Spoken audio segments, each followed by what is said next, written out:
Mr. Henry Washington, man, welcome to the show. Thanks for having me, man. This is pretty incredible. This is a pretty fancy shop you got going on over here. It's not too bad, right? It's not too bad. I am envious. Well, good. We're going to make you even more envious as we get into your story. Well, you wouldn't be envious of your own story. No. But you're going to be envious of how great of interviewer My story will sound that. so much better and look so much cooler in the telling shed. it in the shed. Oh, yeah, dude, you got this. So, Henry, I know you as a real estate investor. I know you got over 100 doors. I know you are a master of creative finance, a master of deal finding. I know you as the host of the BiggerPockets On The Market podcast, one of the hosts there, which is a phenomenally popular, amazing show. Yep. I know you as a speaker, a coach. I know you're a soon-to-be author. You got a book coming out soon, a published author, which is exciting. Yeah. I know all those things about you, and most people maybe do. But take us back. Yeah. Before all that, who was Henry Washington? Man, that's a cool question. Growing up, man, I grew up in a household. You know, it's funny. I grew up in a household where my father and my stepmother were high school teachers. And, really good high school teachers, passionate about teaching and helping people. But, about teacher salaries, right? Underpaid for the work that they do. And so my father, growing up, always had a side hustle or a side business. And he never, sat me down and said, hey, you need to have businesses. We never had that conversation. He always sat me down and said, you're going to go to college. You're going to get a degree. You're going to get a good job and climb the corporate ladder. That was pounded into my brain, from his words. But his actions showed me that I can own a business and run a business and make money on the side. And so none of that really kind of blossomed within me until it was time for me to have my own business. And so I haven't really talked about real estate from this perspective before. But when I got to the point when I decided that I was going to invest in real estate, I didn't have a fear of starting a business. There's a lot of people who have a fear amongst should I start a business? All these businesses fail. I'm is this something that I should do? I never had that fear. I was just I'll start a real estate investment company. I'll just do that.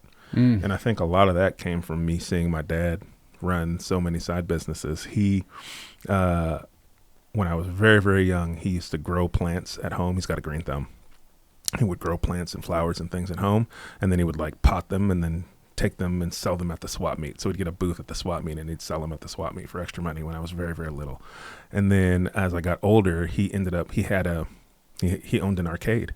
This is back when you had to go to a place to play video games. You couldn't just turn them on in your living room. And so, he bought used arcade machines and he'd fix them up, and then he would put them in his arcade, and people would come pay nickels at the time, and then, turned into quarters eventually, but people would come to the arcade and play video games. And so I have all these memories of old video game machines in my garage, and my friends all wanted to come to my house because I had free video games in the garage. And then towards the latter part of my childhood, he owned and operated a barbecue restaurant. And so that came to be because his mother, my grandmother, lived with us because he was raised in New York. And so when he moved to California to teach, he brought her out here. And he saw her outside one day picking weeds in the garden because she was bored. And he was I need to have her have something to do. And he'd always had this idea. He loves to cook. And so he started a barbecue restaurant to kind of give her a job in the daytime, and she would manage the restaurant in the daytime. He would cook the food and then manage it at night. And so I grew up doing my homework in a barbecue restaurant. That's just all my friends would come eat there. He did that until I went to college. So it was about 10 years he owned that restaurant. So I saw him operate all these businesses successfully. And I think it did a lot for me of removing the fear or the stigma around should I start a business? Is this something I can do? I saw my dad do it my whole life. Yeah, so it wasn't that he was telling you had to go and do this, but kids do what they see. Yeah. What do you hope your kids see? You got a couple of them, right? Yeah. What do you hope that they see and learn from you, from your actions? A couple of things, man. I want them to see that, we put God first in everything that we do. We instill a lot of, prayer time with our kids. We pray every night, and my daughter, my 5-year-old, says the most beautiful, amazing prayers. It's cute. Love it. And then I want them to see that, you know, the results that you get are a function of the work that you put in. And you don't have to do things the way everybody tells you that you need to do things. I don't think I've ever really done,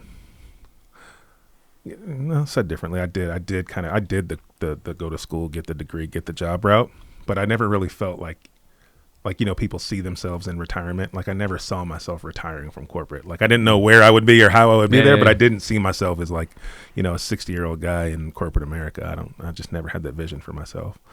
So I hope that they see that they can do literally anything that they want to do. And I hope that they see that. And it's not because somebody's just telling them you can be all that you want to be, but you can actually see that you can have an idea in your brain and you can turn it into actuality if you put God first and put the work in. Dude, that's so good. I mean, so many parents tell their kids, you can do whatever you want if you try. And then their actions, though, show that, no, you can't. You have to work a 9-to-5 job that you hate, and you're going to fight with all your family, and you're going to be miserable your whole life. So they're saying one thing, you can do whatever you want. You can have a great life. And then the parents are not demonstrating that. So it's almost like you as a parent have a responsibility to be the best version of yourself because your kids are watching. They're not going to do what you say. They're going to do what you do. And if you're living a small life, they're going to live a small life. The second half of this year, or well, I guess you could say the middle portion of this year to now ending this year, I have been it's really been hitting home with me that the solution to, you know, quote unquote, my problems, and my problems aren't like, I'm not saying I have problems. My problems to me are like, we are now growing and scaling. We're hiring a team. I have other people that are responsible on my success, right? They're feeding their families based on the work that we are doing.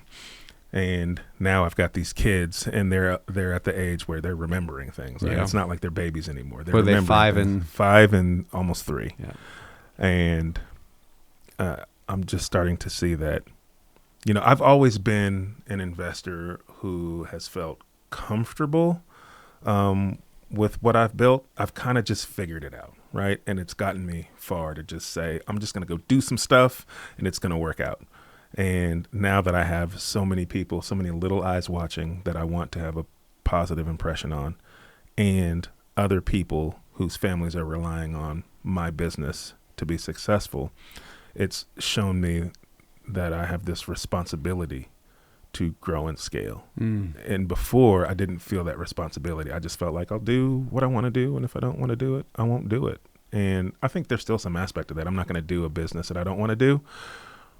But I now find myself looking at deals or looking at opportunities and thinking, like, is this worth the time or the effort? Is this going to produce the result that's going to allow me to take care of my kids in the way that I want to take care of them, or to take care of my employees in the way that I want them to be taken care of? So it's and all of that has drawn me to this conclusion that, like, in order for me to grow and scale my business, I've got to grow, like, in scale as a person. Like, I've got to be the best person that I can be, or a better version of myself. I can't get to new levels of growth by being the same person I was that got here. Yeah. And, you know, it's been kind of a wake up call, but it's been positive.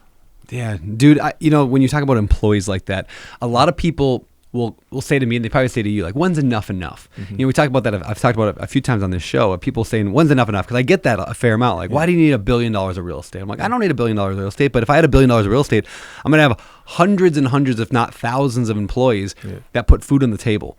And so at some point, your life ceases to be about, how do I put food on my table? And you shift to a mode of significance that says, how do I put food on their table and their table? And that is why, it's not just about me. I'm hungry. Alex is hungry. Alex wants food on his table. So how do I get food on Alex's table? And yes, will I get a nicer car because of it? Probably. Will I get a nicer house? Great. That's the rewards of providing meals on other people's tables. I look at it as a responsibility that I've been given. And, you know, this part of the story I've told before. When I did my first deal, you know, 90 days before I did my first deal, I had a panic attack because I didn't know how I was going to take care of my family financially. I knew I wasn't making good financial decisions. I knew that where I was financially wasn't going to get the job done. Had a panic attack, found real estate through a Google search, and just, one thing led to another in my pursuit of this real estate journey. And in 90 days, I closed on my first deal. And, a lot happened in that 90 days that tactically got me there.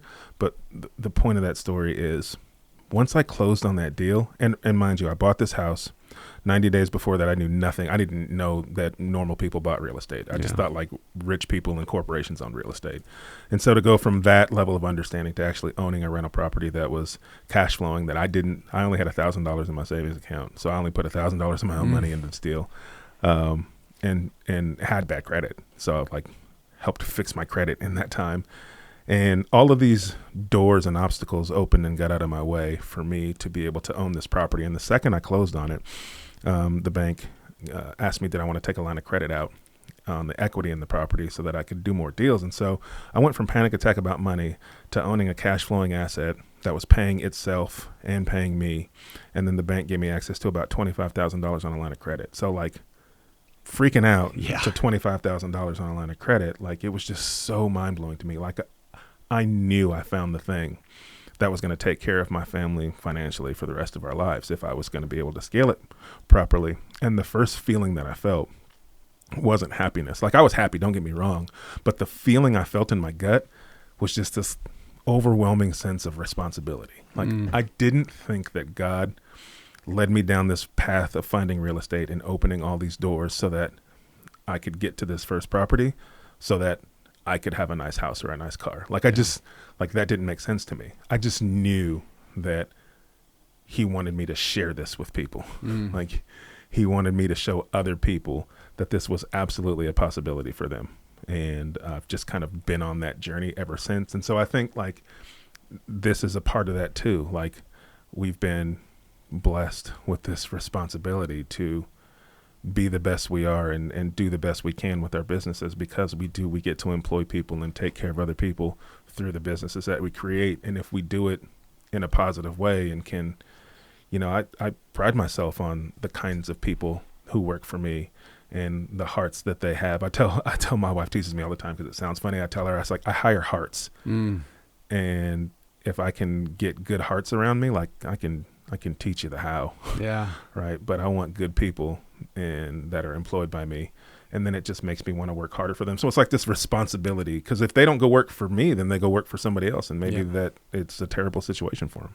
Yeah. You bring up an interesting point. I never really thought about it before, but I think that this modern experiment of let's segment people into little pieces of a job that they probably hate, and they commute for an hour and they work for 8 to 10 hours and they commute an hour home and they're so tired and they hate every minute of it. And that's majority of the world today, at least definitely majority of Americans.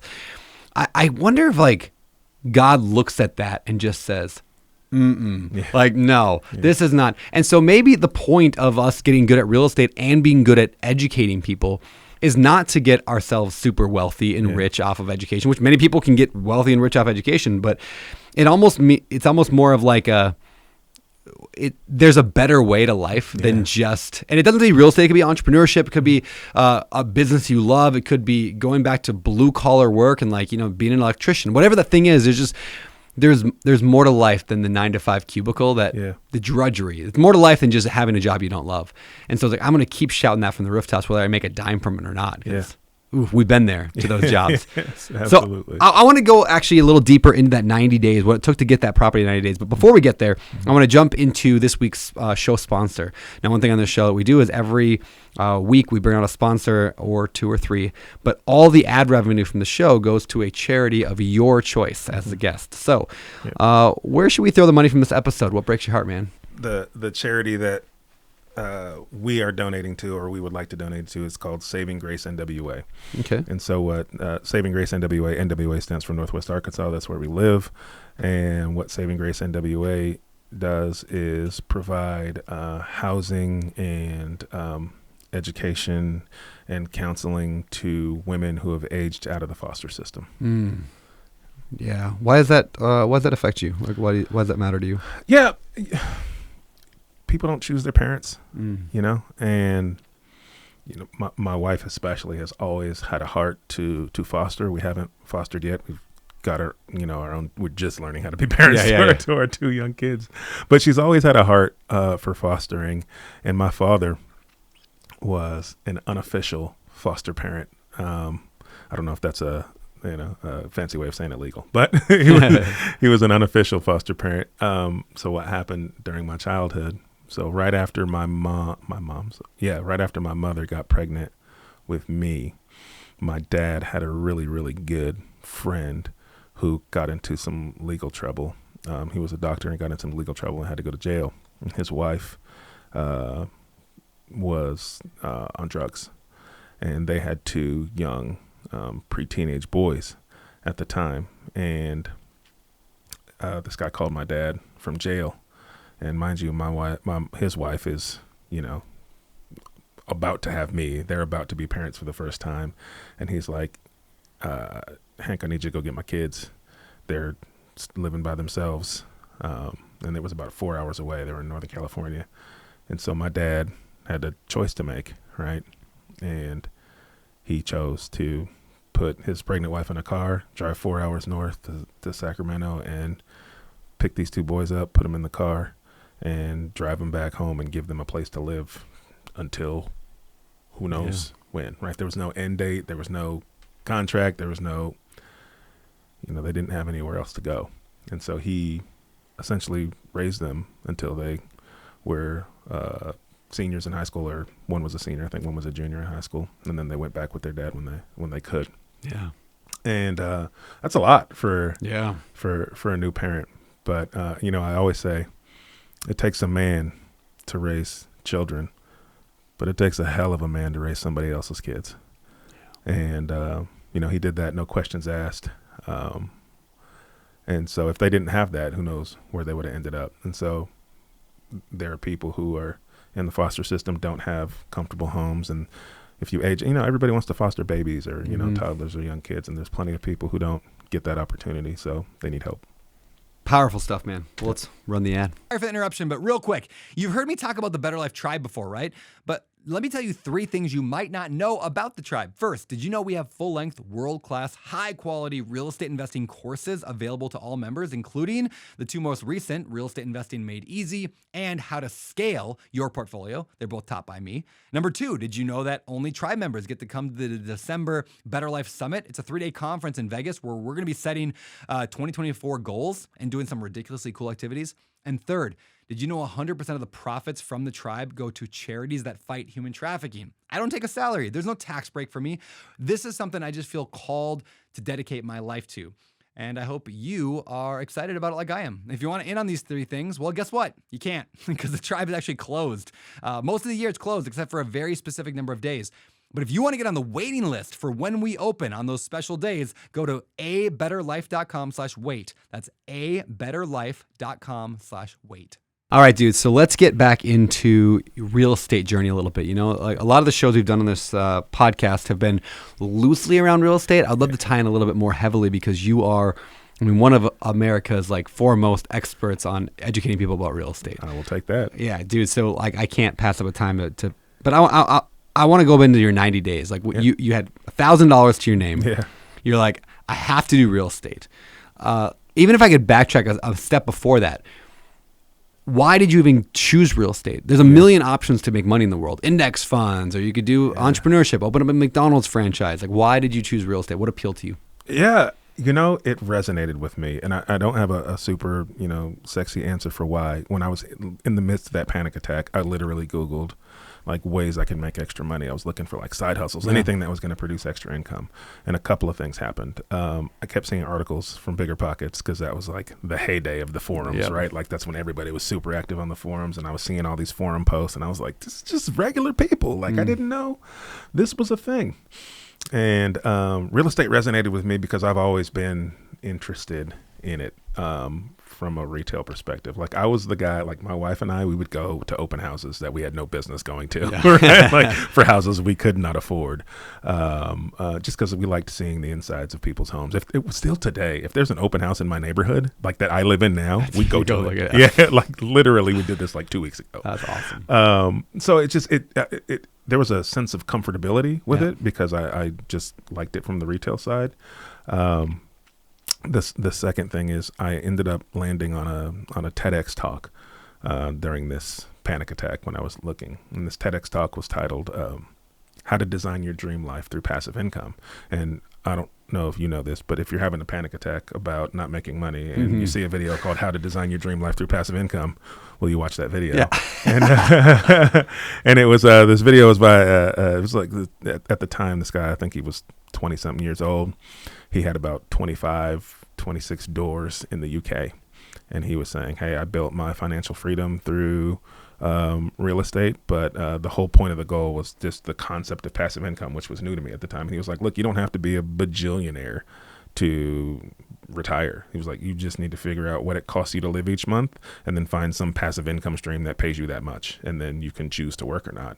And like, it just hadn't, like, I never thought about that level 1 financial freedom like that. Like, it just, that wasn't, I didn't know. And so I was like, well, if this kid figured it out, like, I got to be able to figure it out. And so, like, it was that moment in that video that I was like, all right, I'm going to go do what this kid did. I don't know how I'm going to do it. I have $1,000 and bad credit, but I'll go figure it out. And I was so confident in it. Like, I was so confident in that decision. I woke up the next morning and I told my wife, I said, we're going to be real estate investors. And I expected that response from her.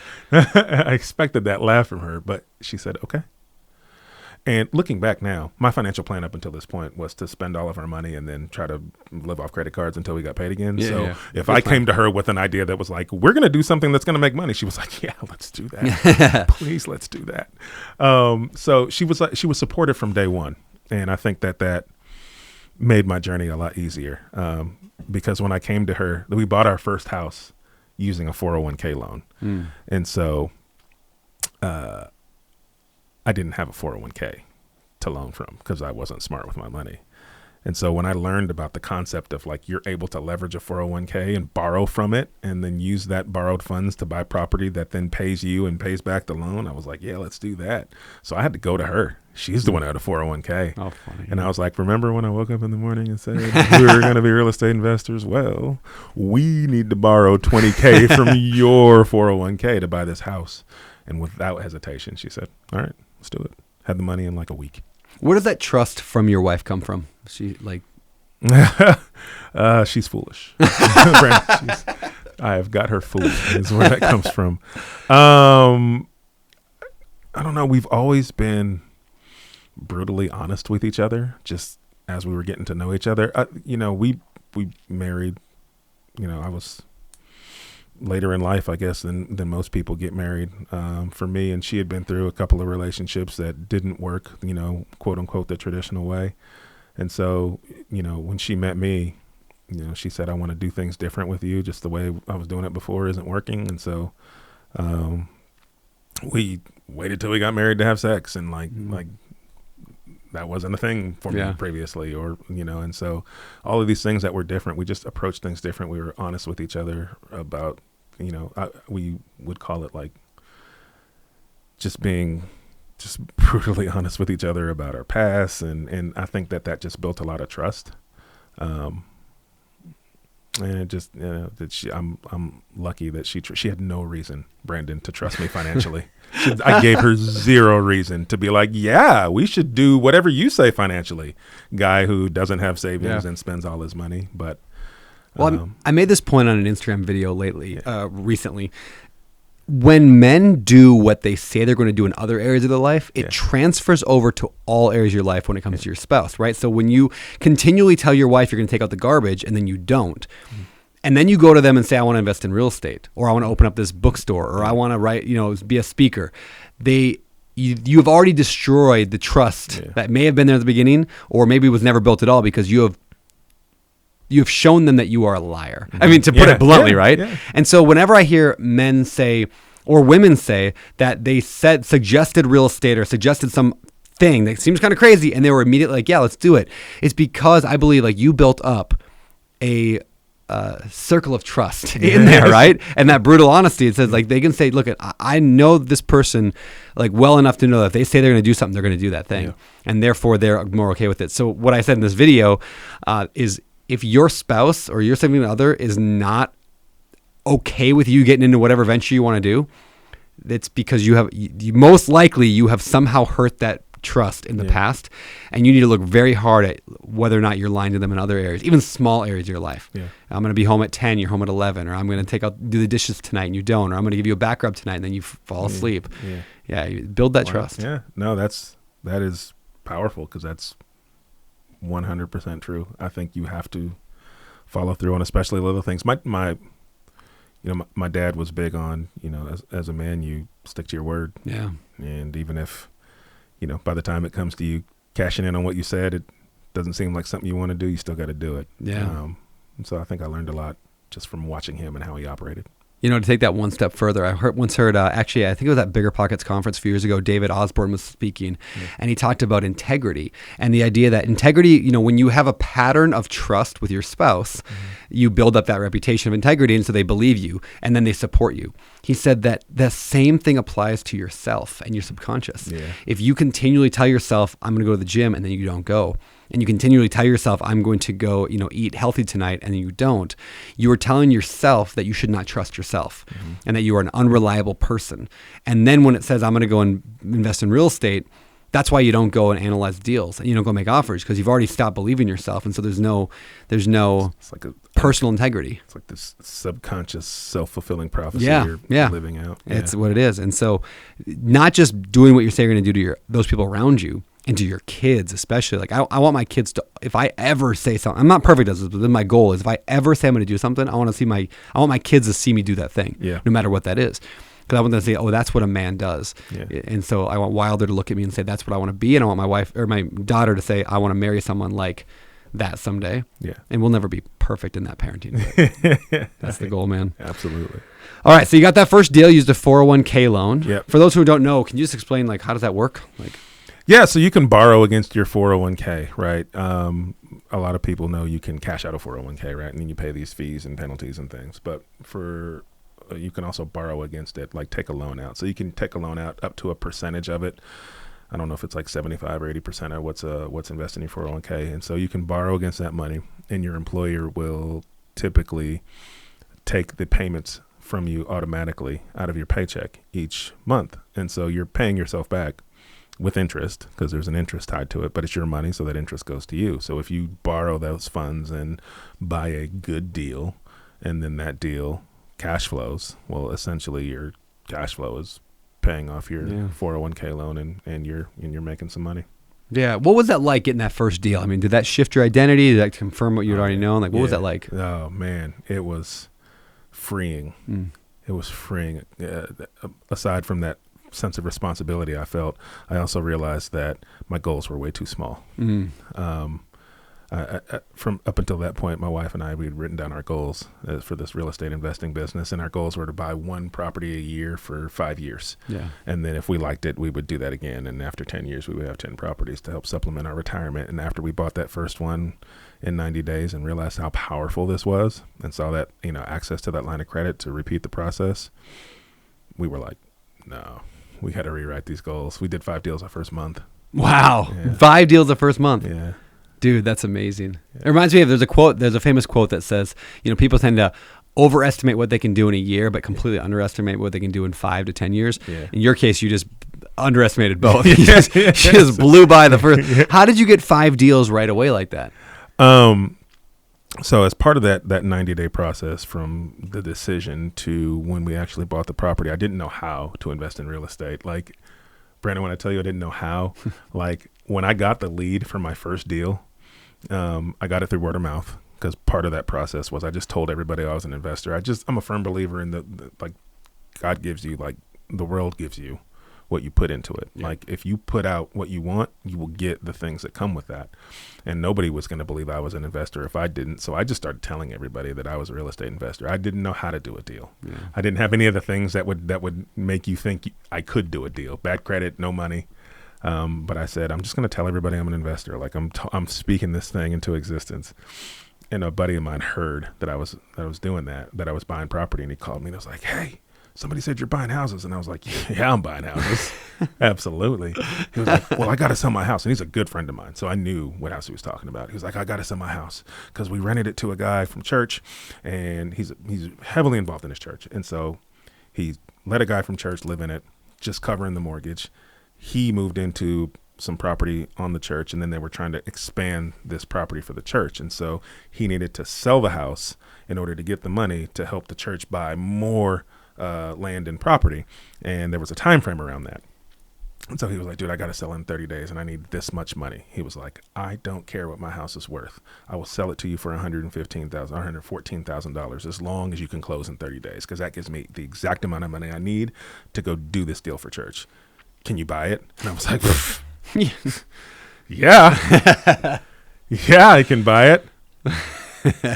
And after he said that, I literally went back to my desk at work, because we both worked in the same place. And I was like, how to buy a house without a real estate agent. And I was like Googling it, and it was like, well, you got to put it under contract. And I was like, what's under contract? And it was like, find a purchase and sale agreement. Downloaded one off the internet. Yep. Crossed out the names. We signed that contract that I was going to buy his house for $115,000, and we were going to close in 30 days. And I was like, all right, well, now I need some money. Where do I find money? And so I was like, I'll just go to a bank, because banks have money. And I went to the bank across the street or down the road from my office. Like, that's the selection process I used. And I walked in with the physical contract and said, can someone help me buy this house? And I was buying such a good deal, I ended up talking to the commercial loan officer. And he looked at the paper and was like, this is a really, like, it's worth a lot more than this. And I was like, yeah, that's why I want to buy it. And he was like, well, we'll lend to you as long as you got a 15% down payment. And I was like, I got that too. No. Even with the bad credit? Yeah. So because the deal was so good and it was a commercial lender, what he saw was, I'm going to get to bring a really good deal to my loan committee, and that's going to make me look awesome. So unless my credit was terrible, I think he was willing to say we would loan to you. Now they ended up pulling my financials and doing all that, and I had improved my credit by that time enough for them to finance the deal. But yes, they lend based on it's a portfolio lender, and so they want really good loans. It looked like a low risk loan to them. Yeah. And then went to this network of investors who I'd been building a relationship with, because that was the thing I did over that 90 days, since I didn't know how to do it. Yeah. I said, there's got to be people who do it that live here. And I Googled like real estate investors in my area and found all these meetups and RIAs. And I went to every meeting that existed. Like, if people were in the room, I went. It didn't matter how busy I was or what was going on. Like, I just needed to be around people who were doing it so that I could see how to do it. I'm just a firm believer in you need to surround yourself with the people who are successful at the thing you want to be doing, and you'll be next in line. And so relentless consistency in going to meetups. I went to every meetup I could go to. And what that did was it showed people that I was serious. It helped me build this relationship or network of investors. And so when I had this deal under contract, I just called a few of them and I was like, how the heck are you finding the money for these down payments? And one of them literally brainstormed with me on the phone, like all these different options for getting funding that I didn't know anything about. And he landed on, you can borrow against your 401k. And I was like, what? That's a thing? Bought the house. Well, this is one of the kind of secrets of real estate too, that I think a lot of people don't understand, is that it's not, yes, it's competition, right? But everybody wants the other person to win. Yeah, they want you to win. And so, it's so unique like that. It's so weird. Like, I don't think you'd get that if you owned a Pizza Hut and then the other pizza, you're like calling the other pizza competition going, how are you growing your pizza business? They'd be like, oh, well, we just, we sneeze in the sauce. Click. Yeah, exactly. Yeah. But in real estate, like, everybody wants everybody to win. It's just such a different vibe. And so, especially if you come at it from an earnest, like, blunt, like, I don't know what I'm doing here, help me. Like, who's gonna be like, no, I'm not gonna help you? Like, everybody's like, yeah, sure, this is what I would do. Let me brainstorm the 50 different ways with you, right. And then one of those is gonna work, just like it did in your story. I love it. It was the and I think where a lot of people fail at this is they go to meetups, but they don't go to every meetup. Right, they'll go the first month or the first week because they're excited, and then 2 weeks or 3 weeks go by, and they go to the next one. And then the third one they didn't go to because their dog had the thing. And then, and then my kids did the thing. And then, 4 months go by and they're like, oh, let's go back to a meetup. And why people were so willing to help me, I believe, is because I was there at every meeting everybody, following up with people, going to lunch with people who would want to go to, like, I wanted to network with as many people as possible. I just wanted to absorb information. So much, they saw me so frequently that I think they were shocked that I hadn't done a deal. They were like, you haven't done a deal yet? Well, we got to help you get over that hump, right? Like, it's just the relentless consistency and showing up makes people want to see you succeed even more. What does that phrase mean to you? Relentless consistency. You've said it a couple times. Yeah.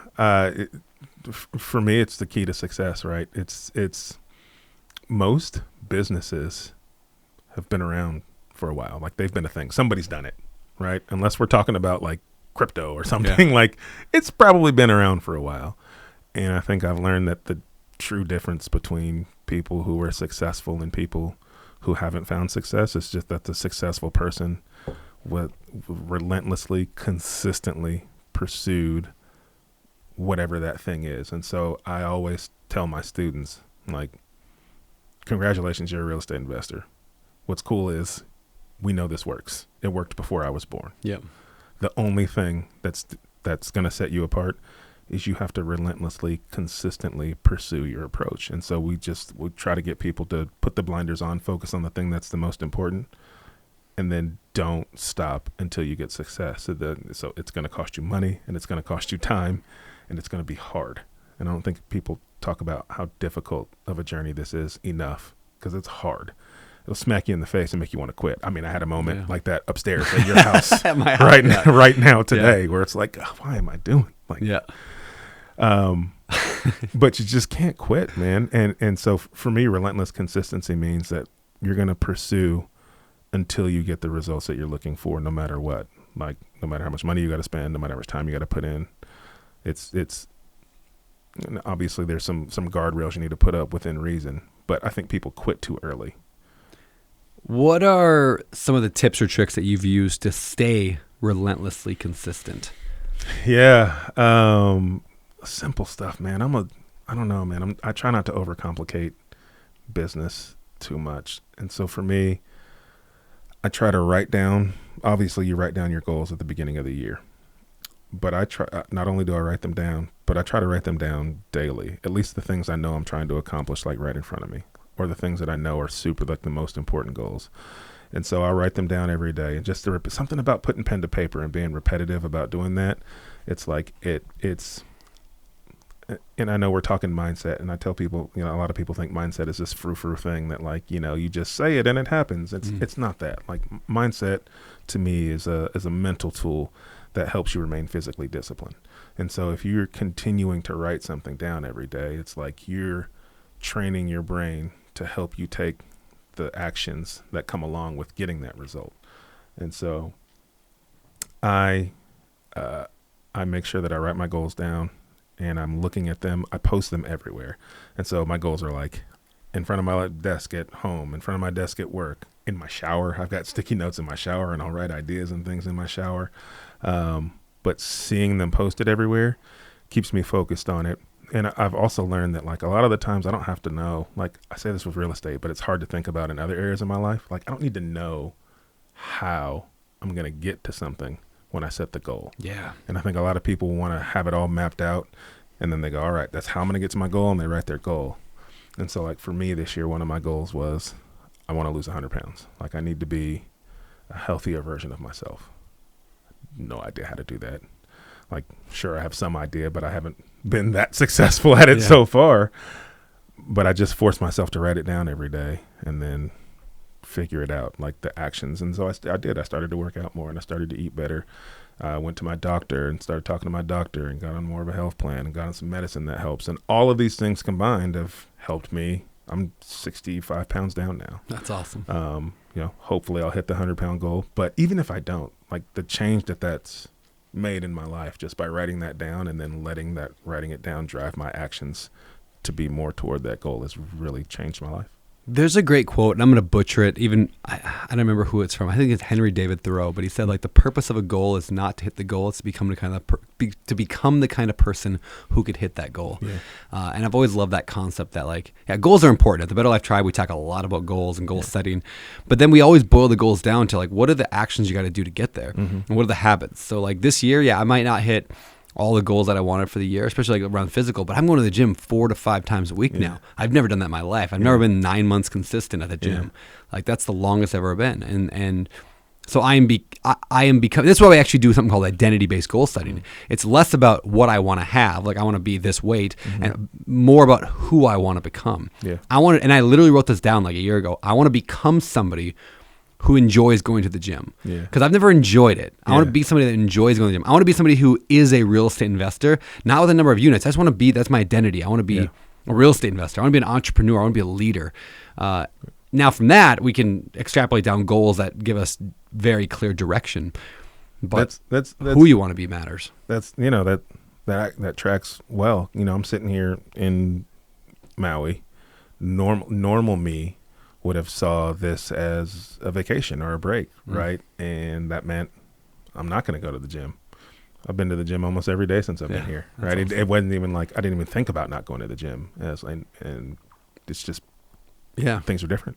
Yeah, dude, that's such a great point. Is identity, that's how you know your identity is shifted, is because if you do that thing on vacation, then your identity is shifted. Like, it's like, I go to the gym when I'm home and I eat healthy, but as soon as I get on that cruise ship, man, I just stuff my face. Well, did you really change, or are you still forcing your actions? Like, I want to be somebody who just, why would I not work out? Why would I not eat healthy? Why would I not analyze deals and make offers and go to meetups? Because that's just who I am as a person. Yeah, powerful stuff, man. All right, so how did you go from, that very first deal? I mean, how long did it take you to become a millionaire? Let's just go that question. Man, that happened a lot quicker than I expected it to. And I think that's more about, I got really, really good at finding good deals. And so the things that I did end up, two things, right? There's two things you need to grow and scale a real estate business, right? You need deal flow and money flow. If you've got access to deals or leads consistently that you can buy at a discount, and access to money to buy them that isn't the money in your personal bank account, you can grow your business at whatever pace you're comfortable growing. And by walking into this bank accidentally for my first deal, I built a relationship with a small local bank who wanted to fund my deals at essentially 100% financing. Because what they were saying is, you bring me a deal, we'll finance 85% of it, and then you can use this line of credit that we've given you for the other 15%, right? And so I'd solve the money flow for that particular problem. And so I just needed to solve for deal flow. And the reason I focused my business on solving for deal flow is because through these meetups that I was going to consistently, everybody, no matter how seasoned or new they were at investing, they all said the same thing. I'm a real estate investor. I want to buy some deals. I just can't find anything to buy. There's no good deals left out there. And this was back before it was as hard as it is now, right? And so I that was the problem I felt like I needed to solve, is if I can find a way to find good deals consistently, at a minimum, I'll have a room full of people here who will want to buy them off me. And so I'll know I'll be able to make money. And so I just focused my business on acquisitions, on finding deals. I think every book I read when I first got started from a real estate perspective was about wholesaling, not because I wanted to whole,sale, but because wholesalers are the people who are good at finding deals. And I was like, I'll just model my business after them, and then I'll keep everything. Yeah. It's funny. It's like finding, people, we know people who are buying hundreds of houses a year, hundreds and hundreds a year. And so, like, if the deals are out there, clearly. So I think maybe the biggest perspective shift that new real estate investors need to make is to stop saying I can't find a deal and replace it with I don't have a deal finding system worked out yet. Yeah, that's it. Right? I don't have a deal finding system. And then all of a sudden it's like, okay, well, what does that look like? How would I build a deal finding system? And then you don't have to worry about that anymore. Because if that guy can buy 200 houses a year, 300 a year, there's clearly a system that delivers those kind of results. Absolutely. So I just don't know what that system is yet. I don't have a system. So now I got to read some books on how to get deals. So let's shift into that a little bit. How do you find deals in 2023? Yeah, the same way you found deals in 2017. The science of it hasn't changed. It's real estate, guys. You buy something at a discount, you add value to it, and then you monetize it, right? That's what real estate is. And so how I'm finding deals now is the same way I was finding deals then. Now, the amount of money or effort we might pour into a particular strategy might shift based on what's going on. Right now, we find most of our deals through direct mail and cold calling. We do direct mail, cold calling. I've got a Google AdWords campaign, and then we do some other stuff, do some radio, some billboards. For me, it's like I just want multiple fishing lines in the water, and you get different bites, track which ones are working, make some adjustments. But yeah, man, it's all about finding people with equity and motivation and figuring out a way to either get on the phone with them or get them on the phone with you. Yeah. It all works. That's awesome. Yeah. It all works. But do you recommend one of those above another for new investors? What should they start to get leads?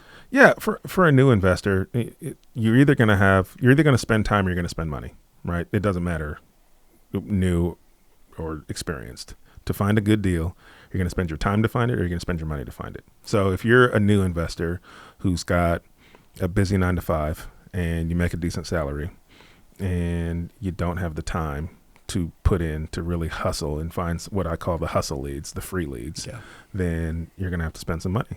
And so figure out, what's the best off-market deal finding strategy for you that you can A, afford to fund properly, and that B, fits your personality. So what I mean by that, if you are going to spend money and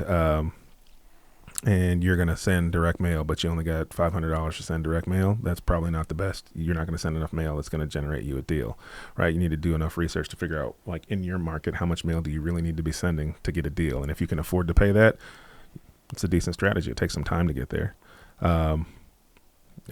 So look at your budget and figure out what strategy you want to use, and then relentlessly, consistently pursue that strategy until it yields a result.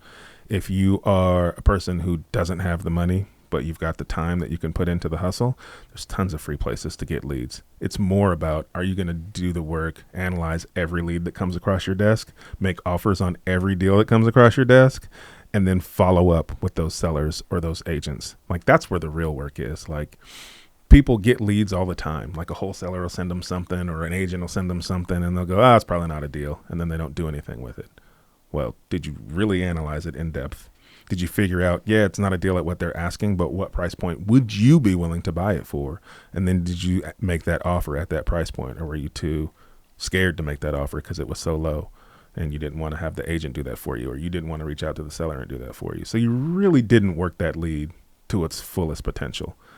But I feel like if you work your hustle leads like that, if you're going out and you're talking to agents and saying, send me everything you got that you think needs some work that you're not getting any movement on, send me all the expired listings, send me everything that's been on market for longer than the average day is on market, and sit down and literally analyze every single one of those, find out what's the price you would be willing to pay for it, even if it's $150,000, $200,000 less than they're asking, and then submit that offer anyway.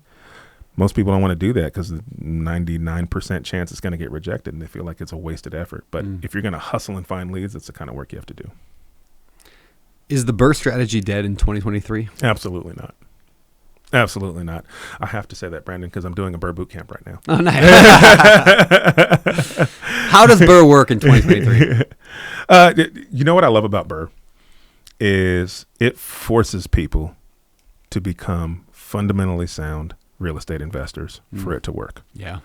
Because the whole concept of BRRRR is I have to buy something at a deep enough discount to be able to afford to fix it up, and then be able to make money on it, and then be able to refinance it at a new higher amount and pull that money out that I put into it, which means you have to have gone and found yourself a really good deal. But buying really good deals is the foundation of real estate investing. Yeah. Like, you can't make money in real estate unless you're good at finding deals that you can monetize. Yep. And so is it dead? No, it's not dead. It's harder. It's harder, especially if you're not going to build the systems and put in the work to analyze and make offers on the volume of deals that you need to in order to produce a result. So, said differently, in 2017, you can analyze maybe half the deals you have to look at now and come up with a couple, 2, 3, 4 good ones that you could BRRRR out of, no sweat. Interest rates were lower. Prices of homes were less. you could get yourself a pretty decent deal fairly easily compared to now. Now you're going to have to analyze twice as many. You're going to get rejected twice as much. You have to buy at such a deep discount that it's going to be a lot of work to get to that BRRRR deal. And I also think people need to be okay with not burning 100% of your money out. Yeah. Like if you can find a BRRRR deal and get half of your money back, that's pretty amazing. Yeah. That's pretty amazing. It still allows you to grow and scale. Would you say it's accurate to say then that the BRRRR strategy is like, in order to be good at it, you have to be good at like what flippers and wholesalers are doing. Now, normal rentals, you don't have to be as good at finding deals as flippers and wholesalers. But if you want to do the BRRRR strategy, you just have to apply those skills to rentals, and then it works. Yeah, you have to be good. You have to be essentially be as good as a wholesaler at finding your deals. Yeah. And then be able to find the money to take them down, and then Yeah. you can get your money back out. It's just harder now, but it's not dead. Yeah. I think it's forcing people to learn how to go and build those systems, because not everybody wants to have 100 doors, Brandon, or they don't want to have that kind of a business, and so they would say, well, I don't want to put that kind of work in to find a deal that works. And now the system or the industry or the market is telling you, well, you got to put a little more work in now, and those who are willing to put in that work, can absolutely find a BRRRR deal, and those who want it to be a little easier are going to have to be more creative with their exit strategy. If I had $1,000 for marketing, that's it, I could spend on finding a real estate deal, and had 5 hours a week, what would I do to get a deal? $1,000 in 5 hours a week. I would tell you to save your $1,000. If you've got the 5 hours a week, that 5 hours a week should be spent with networking with agents and making offers on things on the market, and networking with wholesalers. I think there's a lot of opportunity to work with wholesalers. What wholesalers want is they want somebody who they know is going to close, and close quickly. And if you can get lending set up with like a hard money lender or a small local bank where you know that they're going to get your deal closed, as long as you're buying within these certain margins, I mean, wholesalers are already doing the work for you of finding those deals. You're going to pay a little bit of a premium to them, but even those premiums are negotiable. But they've already done the work. They've got access to it. I think not enough people are leveraging wholesalers to find their first deal, because there's a lot of not good wholesalers. Yeah. And they send you a lot of junk. And again, people don't take the time to analyze everything. So the secret sauce isn't in like finding this perfect marketing channel. The secret sauce is you have to analyze everything and make offers anyway. I tell my students, I don't care what a wholesaler is saying the property is going to cost. I don't care what they're saying the renovation budget is. None of that matters to me. Just give me the address. Yep. I want the address. I'm going to figure out what I want to pay for it. I'm going to figure out what it's going to take to renovate it. And then I'm going to make that offer regardless of what their price point is. I do that exact same. I say that exact same thing for turnkey companies. Yeah. Like you can buy from a turnkey. People are always like, should I buy turnkey? I'm like, I don't care if you buy from a turnkey or from a for sale by owner sign. I don't care how you get a deal or MLS. Just run the numbers. Run the numbers. Yeah, it's irrelevant where the lead comes from or how it gets to you. It's does the math work or does the math not work? It is a volume game. You Yep. have to analyze a ton of deals and make a ton of offers. And so you don't need to spend that $1,000 if you're going to analyze the number of leads you need to analyze to get you a deal. Yeah. All right, man. Black Americans are 29% less likely to own a home than white Americans. Why is that? How do we fix it if we should? Oh boy, that's a deep answer. Why is that is a tough one to answer. I think there's a lot of historic systemic racism that people of color in communities and neighborhoods with less resources, less access to resources. The schools aren't as good, which means a lot of the times the teachers aren't as good. The school systems. Yeah. I mean, let's call it what it is. Like I think it's broken. Yeah. Right. But there's still a lot of people in areas and neighborhoods where they have even less access to resources than some other people. So I think part of it is education, and I think part of it is you got to get people out of survival mode before they can even think about ownership. There's a lot of Black communities are living in survival mode, meaning they trying to figure out what they're going to eat every day. They're making enough money to hopefully pay their rent and take care of their expenses, and there's not a lot extra. They're not thinking about, how do I save up to buy a house? They're thinking about, I want to make sure my family eats. Yeah. And what can I do to make that happen? So I think there has to be, I've said this about affordable housing too. I think there has to be kind of partnership on all sides in order for the gap to close. If you want more affordable housing, if you want people to have access to resources to be able to help them buy a home, we need city and local governments to work with builders and developers and investors. We all have to be working together, because if the city's going to provide incentives for investors like me to go and build or renovate properties in neighborhoods where people of color live, then it makes it more affordable for me to be able to do that, because investors have to make a profit or else we can't do it. And so if there's programs that allow me to take and invest my dollars within the community, which builds housing for people within the community that they can afford, and then the city and local government provides education around what you need to be doing from a credit perspective in order to be able to qualify. Maybe we'll provide some incentives for you to be able to qualify, some down payment assistance programs. I know a lot of these things do exist, but how the information doesn't seem to be readily available for people, right? And so if there's people working together, builders and developers, like you're seeing a lot now with opportunity zones, right? I think it can be done better though. Like if there's opportunity zones, but where we're going to build affordable housing, and there's some requirement that a certain amount of people, like here in Hawaii, right? Yeah. If you're going to be able to, like if you can buy a property here, I know there's some rules that say you have to be 50% Hawaiian in order for you to be able to buy some of the properties, right? It's things like that. We've got to be able to provide, the government needs to provide opportunities and education and then incentives to people who are out here investing in these communities so that it all works for everybody. Because right now investors are saying, I want to build affordable housing, but I can't afford to. Yeah. Right. And so I'm going to go build the thing that's going to make me the most money. Dude, I got a friend out here in Hawaii who was trying for years to build affordable housing. And there's this plot of land. He owns the plot of land. Mm-hmm. And for years he was trying to build, it was like 32 units of affordable housing on there. And he got shut down over and over and over. He fought, and they would not let him. Like the city council, the Maui council was like, nope, we're not going to let you put that in there. And they pulled out some obscure, like it's a wetland, and therefore you can't have this density on the wetland. That was the final nail in the coffin. They shut him down. But what he is allowed to do is 8 multi-million-dollar houses. So now he has to put in 8 multi-million-dollar houses just to make any money, even though he had a clear plan toward affordable housing. Yeah. And the lesson there is, everybody wants affordable housing, but not in their neighborhood. But not in my backyard. Not in their backyard. They say, oh, we really care about affordable housing. Yeah, you don't in your neighborhood. Yeah. And so we need to, from the ground up, change how politicians and how the system works, because it's not working. And a recent example of this that I've seen, and I said this once on the Market podcast too, and I really do want to highlight this person. Is investor.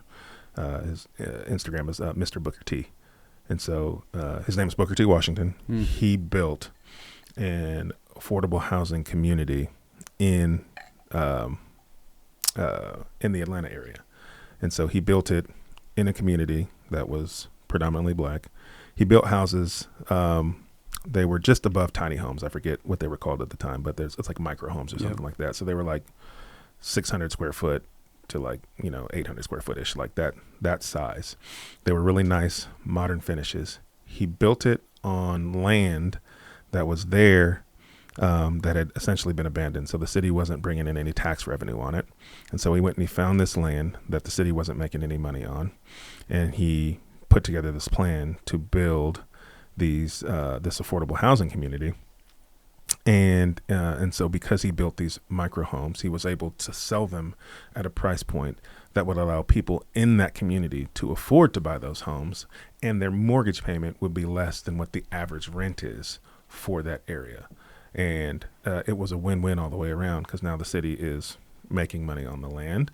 The housing is beautiful. It's beautiful, modern architecture. It's nice. It's something that a city wants, because a lot of the not in my backyard is, I don't want something ugly. Or, yes. Yeah. Right. Or, but when they see something that looks beautiful, their assumption is, well, beautiful people will come live there, right? Like it takes some of the scary away, right? And so because it was something that looks beautiful and amazing, they obviously approved it. He built it, and now people within that community are able to afford a home to live in that lets them pay less than what they were paying in average rent. And so it was a great kind of, example of what could be done with affordable housing. And I think there's probably a lot more opportunity like that in other areas.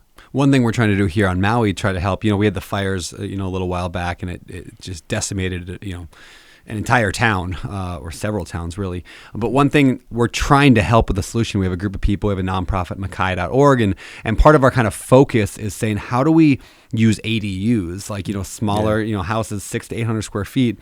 How can we better utilize those? Because the fact is, there are a lot of them here on Maui, but not every house. I mean, I would say less than half probably have a legal ADU there. And many of them could have one, but the permitting process and the red tape is years of work to get an ADU built. Yeah. And then the cost of it is prohibitive. And so what we're looking to do is, could we somehow incentivize homeowners? For example, could we, within the nonprofit, get a bank to finance 80% of an ADU, get us to finance let's call it 10%. Maybe the homeowner puts in 10%, maybe they put in nothing. Mm-hmm. The home gets built, fast-tracked, whatever. Now you're solving two problems, right? We're giving housing immediately for the people who lost their house in Lahaina, which there's 2,000 homes that were burned down. But also, once that problem is somewhat, over the next decade, that houses get built back, there's also now a whole lot more homes that. So we're really solving three problems, right? The immediate need, and then in the future we have more housing on Maui, more affordable housing, and then also that rent of that unit, which again, if the bank will finance 80%, it's like, let's call it $1,200 a month. Well, now you can offer cheap housing, and the landlord now that owns their house gets cheaper, gets to offset their mortgage a little bit. It's a win-win-win across everybody. Yep. But what do we need for that to happen? We need the government, the county council, the mayor, to be able to say, okay, we're going to let you build ADUs, and we're going to maybe allow less of a setback issue, or we're going to do away with the parking restrictions. There's all these restrictions, right? Like density and parking restrictions. Those are designed to keep that kind of thing out. There has to be a shaking of hands across the table, from the city and local government to the investors and the builders and the banks, right? If everybody has to be somewhat on the same page. There's, even if you think about, I think part of the other way to close the gap, back to the original question, is we need more black investors creating more housing in black communities, and providing that education to our own people. And all of that is good. I agree with that. But at some point, we still need, green lights and approvals. Yeah. And if we don't have that handshake, then they could squash deals and make things more difficult. We have to all want to solve the problem of closing the wealth gap. We have to all want to solve the problem of solving and creating affordable housing. And I don't know that the what's in it for me is there across all parties. Yeah, that's a real problem. That said, I've always believed and said, and I'm sure you've taught it as well, is like, money's made in hard. Like, right, when you learn to do hard things that are rare and valuable skills, that's where money's made. And so right now, affordable housing is hard. Yet I think there's a tremendous opportunity right now for somebody to step in and say, I'm going to be the affordable housing guy or lady in this community, and I'm going to spend the next 2 decades of my life becoming the person that figures it out. And they get to know the politicians, and it's hard. They got to learn the red tape, and they're going to come up with the ideas. But because it's such a hard thing, you can make money there. And so I think there's a huge opportunity. And when we look at where I always like to say, like when whale watching, you don't go and drive the boat or your paddleboard to the whale, you go in front of the whale so that the whale runs into you, essentially, right? Yeah. That's what all the whale watching boats do, is you go way ahead of the whale, and then the whale will make its way towards you. The whale right now we have an increasing problem with affordable housing. It's getting really hard, especially with elderly people. Mm-hmm. So if you can get in front of that whale right now and start working that problem, there's tremendous opportunity there, and to become that expert. But it's maybe not as sexy as building the $8 million, multi-million-dollar houses that you're going to just sell off and develop right away. So anyway, just an encouragement for people listening to this show right now is, like, there is a need and there is money to be made in affordable housing. It just takes WORK. Yeah. It just takes work. Takes a lot of work. And a lot of hassle. But what doesn't in this game? Right. So, anyway, man. All right. Are we headed for a recession right now? Is the U.S. in 2023 headed for a recession? I don't know, Brandon. I don't Does know. it worry you? Maybe that's a better question because none of No. us know. Does it worry you? And No. why or why not? Doesn't worry me. Are we headed there? Maybe. Every time I think maybe we are, then I'm selling a house and get multiple offers in 3 days, and I feel like it's 2019 again. Yep. Right? Like the market is so unpredictable right now. But no, I'm not scared. Why am I not scared? I've learned how to make money. I think just the general skill of it, you can drop me anywhere in the country and I can probably within a short period of time find a deal I can buy at a discount and then monetize that deal. Yeah. Like I know I'll be able to feed my family. Will I be able to run the size company that I want to run? Maybe, maybe not. But I'm pretty confident in my ability to be able to turn opportunity in the real estate industry into money that I feel like it's fine. Dude, that's another perspective on the word financial freedom. I don't think it's maybe talked about enough. Maybe that's a better definition than just like, I can pay all my bills with passive income. No, you could lose everything and within a month you could be fine. Yeah. I think that's freedom. Yeah. Because passive income, like, great, I got $5,000 a month, $10,000 a month. Oh, wait, water heater went out and, I got to remodel this thing, or somebody drove a car into the side of my house. Like, that stuff happens. But maybe the better answer to freedom is not, I'm going to sit on the beach and not work. Yeah. It's that for the rest of my life, no one can take away what I have in here in my head. And that's the answer to freedom. Unless the government drastically changes the rules about how real estate works, I should be able to make money. But even take that, care of my family. The work that you know how to do when it comes to finding, like, even not forget deals in general, just the framework around success, right? Writing down the goals every day and having goals, and then breaking those into habits and actions, and then not being afraid to go out and meet people in that industry. Like, it's those skills that guarantee that you'll never go hungry, no matter what the economy's like. Yeah. And at the end of the day, like I feel like real estate investing is this, like, first of all, I feel like cash flow is a myth, but that's a whole nother, that's a whole nother conversation, right? Cash flow like, is a bit of a myth. right. That's a whole nother conversation. But at the end of the day, I've been acquiring property since 2017. And, if I had to sell it all and be done, I'm fine. Yeah. Like it's fine, Brandon. Yeah. All right, man. Well, let's shift gears here and head over to the next segment of the show. I call this the 3-2-1 pivot. Okay. When I use the word pivot, what I'm referring to is your life is going one direction and something changes and you shift to a new direction. Like, you were going this way and maybe it's a 1-degree pivot or a 90-degree pivot, but your life's going one direction and it changes. So I'm going to ask you the 3-2-1 pivot questions. Now, first of all, 3 pivot books. 3 books that change the direction of your life.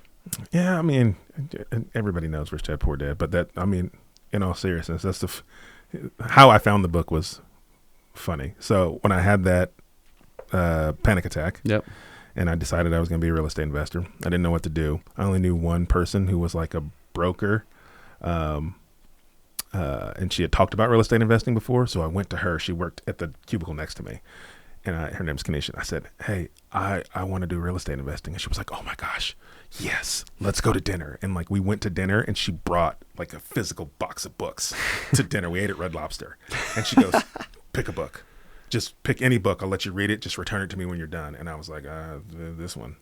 It was Rich Dad Poor Dad. Nice. I had no idea. Yes. I had no idea what it was or how. I was like, all right, I'll just read this one. I think I've heard this title before. And so literally by chance read it. I love it. Life.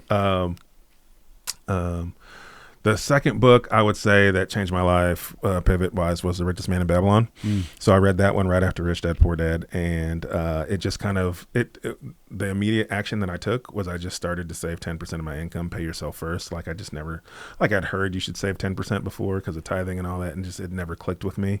But for some reason, hearing it in that book clicked, and I told my wife, I was like, I know we said we're going to be real estate investors, but what if we just save 10% of our income for 12 months?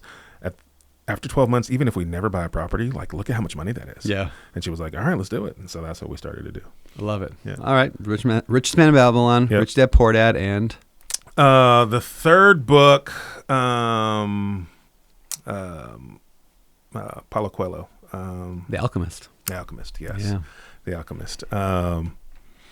It was more of a kind of a, what's the word I'm looking for when it's like you realize that you're doing all the right things. Like it made me feel better. Confirmation. Yeah, it was a confirmation that like I was doing exactly what I was supposed to be doing. Because, you're going down this path, you're learning to invest in real estate, and it's like, it's a scary thing. And I read that book, and it made me realize that I was exactly where I was supposed to be, doing exactly what I was supposed to be doing. And the universe will conspire to help me get exactly where I wanted to be. Like it was just a good confirmation that like, yes, this is hard, but if you're doing the thing that you're called to do, the doors will open and you will be able to do that. It just really helped me stay focused. And I'll point out that book, those 3 books, and along with a few other books that are commonly talked about, books like The E-Myth or Life in Air is one, they're all stories. Yeah. Right? Isn't that interesting? How stories just affect us. Yeah. Yeah, I'm slowly working on, and when I say working on, I slowly was working on, and then I put it on the shelf for a while. But yeah, my own version of that, because I'm like, man, stories change lives. Yeah.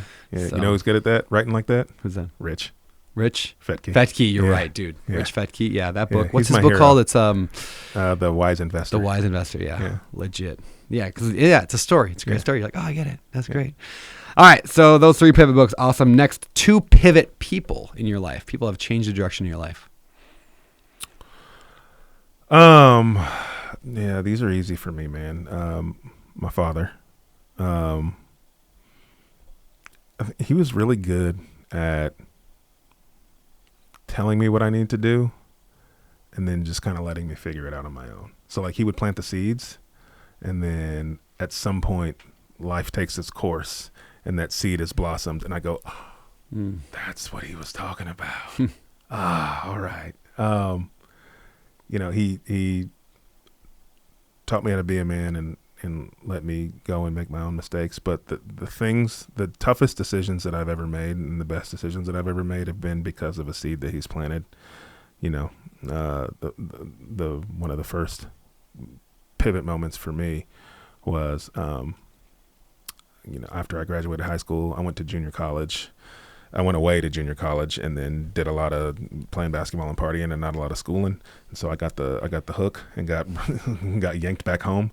And so I started going to a local junior college and just not really applying myself. And my dad told me once, he was like, there's nothing here for you. You don't need to be here. I was like, this isn't like, I don't know what you want your life to look like, but if you think it's here, it's not. And I was like, yeah, whatever. And then I remember I was at dinner one night with my friends for somebody's birthday, and we were having a great time and just laughing. It was great. And I remember it hit me like a ton of bricks, like vividly remember. And I just had this feeling come over my body, and I went, if I'm still here 5 years from now at this same table with these same people doing this same thing, I screwed up my life. Like I can be so much more than this. And I don't know why it hit me at this dinner, but it was like that seed was planted by my dad, and I was like, I gotta go. I don't even know what that means. I went home and told my mom. I was like, I gotta get out of here. I was like, I need to go. She was a recruiter for the school I ended up going to. She used to recruit for them, and it was a private school. And so in private school, if your parents went there, then you can get in. And so it's like a legacy thing. And so she called and got me in, and I was on a plane 30 days later. Wow. Never came back. Changed my life. All right. So number 1 was your dad. Number 1 was my dad. Number 2 is my wife. It's my wife. I was coasting financially. Wasn't trying to solve any problems. Never really had a significant other believe in me the way she believed in me. What do you love about your wife? Oh, man, don't make me cry on this podcast. Oh, man. She sees the best in everybody. Even when I don't, or even when I don't want her to. If I don't like somebody, she'll be like, well, have you thought about this? And I'm like, yeah, fine. Or I like the way they did that. She sees the best in everybody. She believed in me when she had no business believing in me. I remember we had a conversation after we got married, and I basically was telling her I wanted to be the financial head of household. And her response was essentially like, why would I trust you to do that? And I said, I know you have no reason to trust me to do that, but I need this from you. And she gave it to me. And I've just tried to honor and respect that ever since. She saw something in me that I don't know that anybody's ever seen in me. What about your kids? What do you love about each one of them? Jocelyn she just turned 5. And the best thing about Jocelyn is she just wants everybody to be happy. And she wants you to smile. And she wants to make you laugh. And I tell my wife, I'm like, it wouldn't surprise me if she ends up on TV or on somebody's stage somewhere. I just feel like her whole purpose is to make the people around her smile. She loves making people happy. My youngest, what I love about her is Evie's going to do Evie. It doesn't matter what's going on around her. Doesn't matter who's playing or doing what. Whatever Evie wants to do, she's going to do. She's going to be happy. She's going to be content. She don't take no shit, Brandon. All right, I don't know if you let people curse on this show, but feel free. Evie don't take no shit. She's tough as nails. She'll fall and hurt herself, and you won't know till days later if it's serious or not, because she just gets up and she keeps going. But she doesn't let outside things affect her or what she wants if she wants to have fun. She also regulates her emotions extremely well for a 2, almost 3-year-old. Like, I need to learn how to do what she does. Like, she will get upset and she'll say, I need to go to my room. And she'll go to her room and she'll cry for a minute and she'll get it together and she'll open the door and she'll say, I feel better now, Dada. Will you come play with me? I love it. And I'm like, I can't do that. Yeah, like, yeah. I'll stew for days. I need everybody to know I'm mad. Like, I'm immature like that with my anger. And she's just like, I feel better now, Dada. They're amazing. I love amazing it. to watch. I love it. All right. What about one pivot quote? Here's the quote that's impacted me the most, probably in the past 30 days. How you do one thing is how you do everything. Yeah. It's just resonated with me so much because it's similar. Like you told the story of, you tell yourself you're going to work out and then you don't work out and how that impacts you. And I've been that guy. Like I'm trying not to be that guy. And I'm again, this journey has taught me that if I can become a better version of myself, then owning a better business and running a better business just happens. But I've wanted to become more consistent with eating and working out. And every time now that I think about not doing that well, that quote is just playing in my head. How you do one thing is how you do everything. If you want to be able to make sure your employees have a job to come back to, if you want to be able to make sure your kids see dad doing positive things, and it doesn't just mean in business, it means in everything. Beautiful, man. Yep. Next segment, past, present, future. I got 3 questions. One about the past. What advice would you give your younger self? Oh, boy. I don't think I've ever thought about that. I would tell my younger self that it never turns out as bad as you think it's going to. I spent a lot of time worrying about things that I didn't need to worry about, so much so that it affected my mental health. I've gone through a couple bouts of pretty severe depression, and it was all anxiety and worry based about things that never happened. And I think I just needed someone who I trusted to sit me down and give me a big hug and tell me, like, this, you got to get out of your own head. It's not going to turn out that bad. Present question. What is something you've done in the last 6 months that's improved your life? That's given you a better life? A couple of things. Being more consistent with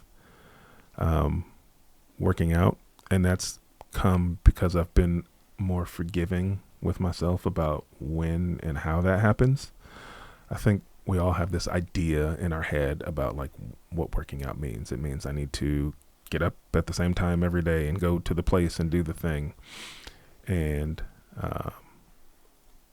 I've tried to give myself some grace with what that means. So I'm not the best at getting up at 5 a.m. every day and doing a workout, but I can figure out a way to get a workout in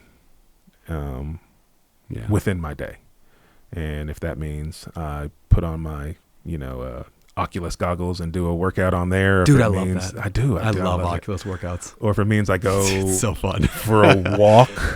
right. Dude, Oculus workouts are intense. Don't judge me. Yeah, what games you play? Or what are you gonna do? Dude, I like I have the one of the VR apps where you do the boxing workouts. Okay, where you're like boxing the bubbles. Dude, yeah. Dude, I work out with you sweat, can get man. a sweat. You get a sweat going doing that. I play Supernatural, which Supernatural. That's the one. Yes. Okay, yeah. Supernatural, where you have like little, it's almost like lights. It's like Beat Saber, but for workout. Yeah. All during COVID, I just drenched in sweat. At Supernatural. I'd go hard on Supernatural. Yeah, Supernatural's so good. Plus, it's great music. Yeah. It's like real music. Or I'll even just do the one where you're like boxing some fake thing, and then like. You just get way too intense with it. So you look ridiculous, but it's so nobody cares.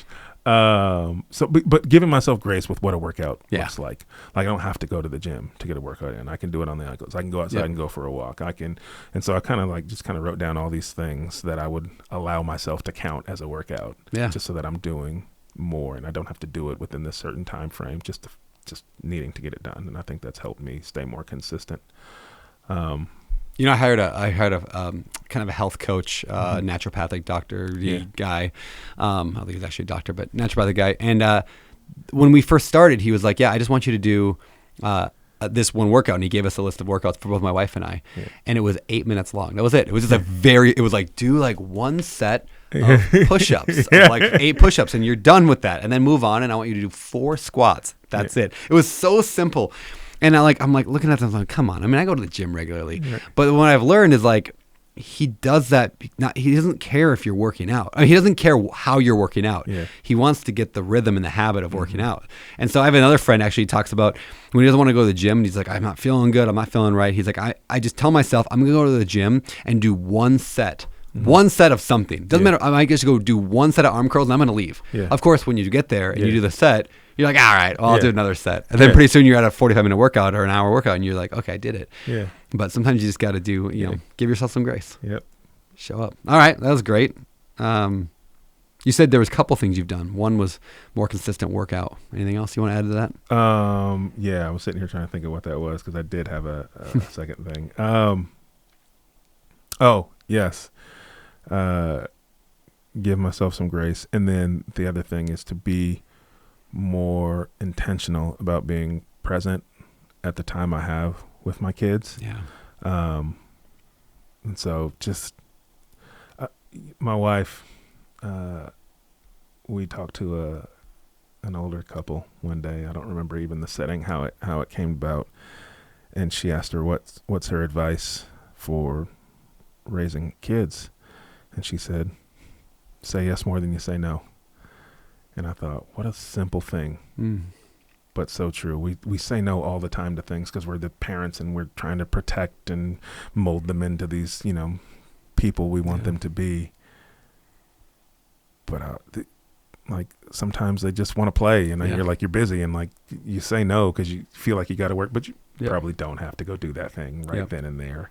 And so just trying to be more present with them and say yes more to playing dolls and just stopping what I'm doing to be with them more. And I've done that more so over the past probably 3 months or so, and it's special. Dude, parents are, we tend to default to no on everything because we have an agenda in our head of things got to get done. Yeah. I've been trying to ask myself that question lately is like, is this really a no or is it just a break in what I was expecting? Yeah. So like, hey dad, can we jump in the pool? Like my kids always want to jump in the pool. Like, can we go swimming? I'm always like, no.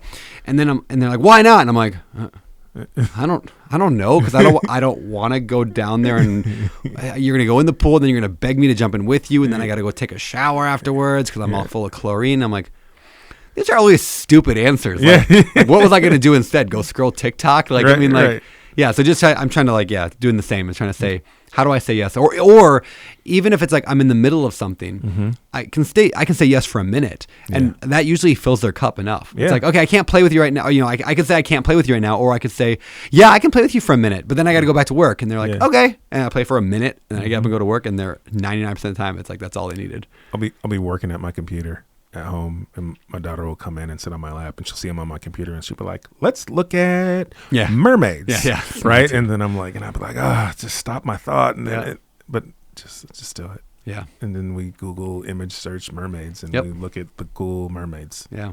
We've been playing lately, my also, kids. if you're going to do that, pro tip, just Google image search cartoon mermaids. Because if you just Google image search mermaids, it's a lot of creepy, weird stuff that pops up. There's a mermaids. There's a weird mermaid vibe. Do you know about like I mean, I'm sure you've seen it. Like, there's a ton of women who just like get really dressed up as mermaids. And then they go like dunk in tanks. And they go, and they get photos taken. And like one time my wife and I and Rosie were walking on the beach, and there's just a real life mermaid just sitting there with a photographer. I mean, she had a 20-foot tail, and she was like sitting there in the waves. I'm like, what is going on here? And then I found out that's like a thing. It's a thing they now. just do. Yeah. So cartoon mermaids, guys. Cartoon mermaids. One thing my kids have, you can play with this if you want. Maybe you have, is we've been playing with the Midjourney. I do AI. Illuna. Yeah. Oh, okay. I just did a video on this 2 days ago. Really? Yeah, I pay for a subscription to Illuna just so that my kid can tell me things that's in their head, and then they can see what that looks like. I do the same thing. I pay for Midjourney. I probably do more pictures for my kids. Like, Dad, let's make a mermaid who's on a beach with a crown. I'm like, all right, let's do it. And like they love it because they're making art out of like their thoughts. You get to visualize what's in your kid's brain. Like, that's amazing. Yeah. Yeah, I'm playing with this idea. I'm sure it exists or it will exist. I'm not going to build it so anybody can take the idea. But it's so simple. It's like you can go to like ChatGPT, right? So you could use this as a plugin, but you could go there and say, "Hey, write me a story about blank, blah blah blah blah," right? Yeah. And then they have like 11 labs which can read perfectly any text that's written. So what I would love to have is an app that every single night your kids write their own bedtime stories, and it gives you some very simple prompts like give me the character's name, and you write that in, and your kids do it, right? So okay, tell me their name, like Miss Johnson. Okay, great. That's gonna be, and like what do you want her to be? What kind of creature? That you write that, and then you just have it a story, and then it reads your kid a bedtime story in a very like nice, calm like. Yeah. I'm like, how cool would that be? It's every night they have a customized bedtime story around what they want. One day, I'm minding my own business. I get a text message from Brandon, and it's an audio file, and it's a kid's story about a volcano named Farty McButt. And I'm pretty sure it's in Brandon's voice. It wasn't my voice. That one wasn't. Actually, I might have sent you the one of my voice. The one I finally went with was not my voice. But you know what? Keep talking for a second. I'm going to pull it up. I did not want a child's bedtime story. You didn't. I just you was didn't trying want to a go bedtime about story about Farty McButt. I did, dude. It was so good. No, but it's I think it's interesting how, like he said, you can think of these things now and have them done in high fidelity. Yes. Right. High quality, instantly done by, AI, and it takes it brings reality to these ideas and these needs for. I mean, I don't have kids, but like it's wild. Yeah, I mean, we do a lot of AI even when we're designing things and stuff. It's interesting to be able to pop it in. And I'm not going to find it, but it's okay. I'm stalling. That's okay. Keep it going. Keep it going. I'm going to find it. It's on January 1st. I said we did it. Uh-oh. Did we lose the light? Did we lose the light? We lost the light. That was weird. What happened? Which light? I think it's batteries. What batteries? That light is powered by batteries. Oh, really? I'm How many have it plugged in? Stop my video. Why? Can you reach that? Or you probably have to walk across cameras to do that. I think we're going to leave it off. What? That light. Which light turned off? I didn't even notice one. The blue one right above you. Oh, because it's on battery. Okay, that's fine. Who cares? We're almost done. Let me see if I can. That's good to know. This is June 9th. Okay, so I'm past that one. That's good. We can edit all those. Pausing here. Well, we'll keep it in. We'll just have a little chat here. I don't care. Yeah. I really want to find Farty McButt because it's so funny. Yeah. July 22nd. It's not that good, actually. No, it's really good. It's really good. So is it a story you wrote or story AI wrote? ChatGPT wrote it based on my kids. It's basically the idea I had. It wrote it based on my ideas, and then I had 11. And then you read it out loud. Yeah, it read it, and then even made a picture in Midjourney about it. Yeah. Okay, I'm getting closer. Nothing to do with it. No, I did very little of it. It was awesome, though. Yeah, Come on, which is Farty the interesting McButt. thing about both the visual and the audio. Yeah. That it can concoct. Dude, people are doing that though. They're like creating kids books out of thin air, essentially, and then selling them on Amazon. Yeah. Yeah. Well, you won't have to sell it soon. Soon it'll be like, yeah, the child's will It's be, just this is doing what I it. want. And then Yeah. it does it in, Yeah. it'll do it in some Disney star's voice Right. or the parent's voice. Mm-hmm. And it'll do it instantly. Dang. Okay. I'm not going to find it. Whatever. This is a podcast. This is live. Whatever. It's a podcast. We're recording. How would I find the it? host How would I now. search? How would I search for like Farty McButt for a song or for a video on How about here? this? You go back to work and You're I'll gonna look find for it it on my phone. Okay, I did text you at one point. I think it was a group text with you, me, Matt, and Stetson, maybe. But anyway, all right. Everybody is getting this story. We're gonna move on. All right. Next question. Future.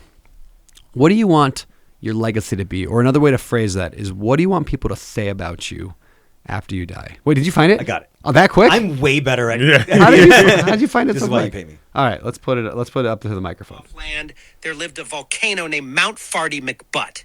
Mount Farty McButt was unlike any other volcano in the world. For instead of emitting smoke and ash, it would yell "fart in my butt" whenever it was about to erupt. All right, that's One day, the it villagers... tells the whole story, and that was based on the prompt. My son wanted to do a song about or a story about a volcano, and he would. My son always just yells out like "fart in my butt" because there's a song on Spotify. Do you guys know about the fart songs on Spotify yet? No. And the butt songs and the No. there's so many of them. And these people and poop songs. These people put on Spotify these just songs, and they have just millions of views. They're making And tons of money. they're making because so much kids money love because kids love poop jokes. Yes, it's constant. They're so the space farts. That's a good one. Big fan of that one. Big fan of fart in my butt. There's so many good ones. Yeah, wait till you get into. Please this don't world. mention this when Yeah. my child is here later. Oh, it's Or, so will be many. it will be the end of Yeah, it. it's all we listen to. It's like fart in my butt. Anyway, moving on. What do you want your legacy to be? What do you want people to say about you after you're gone? Yeah. So for me, it's about, I always say that building wealth is less about us and more about who we get to impact because of the wealth and the time freedom that we have. And I always say I never want to make money on a community without being of service to that community. And so I want my legacy to be about what I'm doing with the wealth and the time freedom, and about how I'm positively impacting my community. And I feel like the more I grow, the larger impact that'll have. And so like on a small scale now, like every deal that I do, every house that I walk into, like I don't look at a seller appointment as like a deal I need to close. Like I don't use sales tactics to close deals.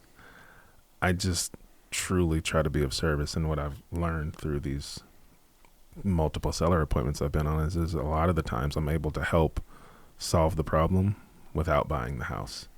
And sometimes that costs me time and it costs me money, but I still feel an obligation to do that anyway. And so when people mention my name, I immediately want them to think that that is a guy who tried to help everybody whose path he came across.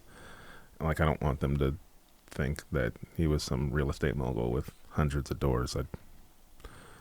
I don't want that. What I want is when people hear my name and think of me, that they think of the service and leading with people first that I try to really implore in my culture and my business. It's all about taking care of people. We've walked in houses and paid people's mortgages for a couple of more months because they didn't need to sell their house. They needed time. And so we'll pay their mortgage.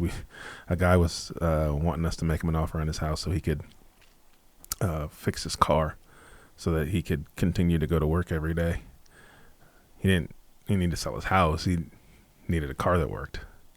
So he fixed his car. Did that cost me money? Yeah. Did it cost me time? Yeah, but that's what he needed.